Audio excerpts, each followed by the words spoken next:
மக்களே இன்னைக்கு அக்ஷகாக்கு லஞ்ச் என்ன பேக் பண்ணணும்னு பார்க்கலாம். சைட் டிஷ்க்கு cauliflower 65 and main dish sambar rice. ஸ்நாக்ஸுக்கு பிங்க் கலர் ட்ராகன் ஃப்ரூட் கொடுத்துருந்தேன். பார்க்கவே ரொம்பவே வைப்ரண்ட் கலராக இருக்குல்ல.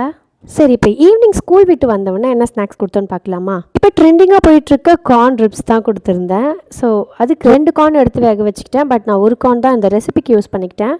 அதை இந்த மாதிரி கட் பண்ணி எடுத்துக்கிட்டேன். இது கொஞ்சம் காரமாக இருக்கும். ஸோ இன்கேஸ் அதை சாப்பிடலான்னா ஆல்டர்னேட்டிவாக பிளெயின் கார்ன் கொடுத்துடலான்னு சொல்லிட்டு 2ஆக வேக வச்சுக்கிட்டேன். இப்போ இந்த கார்ன் மேலே நம்ம பேசிக்காக யூஸ் பண்ணுற சில்லி பவுடர், லைட்டாக உப்பு போட்டுக்கலாம். ஏன்னா கார்ன் நம்ம ஆல்ரெடி உப்பு போட்டு வேக வச்சுருக்கோம்.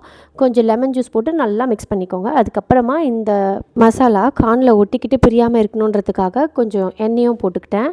அப்புறம் இந்த மசாலாவை செவத்தில் பெயிண்ட் அடிக்கிற மாதிரி எல்லா கார்னுக்கும் நல்லா ஈவனாக ஸ்ப்ரெட் பண்ணி விட்டுட்டேன். அவ்வளோதாங்க. இதோட ப்ராசஸ் ரொம்ப சின்னது தான். ஆனால் இதில் பெரிய ப்ராசஸே இந்த கார்னை கட் பண்ணி எடுக்கிறது தான் ரொம்ப கஷ்டம். இப்போ நம்ம பேனில் எண்ணெய் ஊற்றி செய்யலாம். ஆனால் நான் பட்டர் போட்டு செஞ்சுருக்கேன்.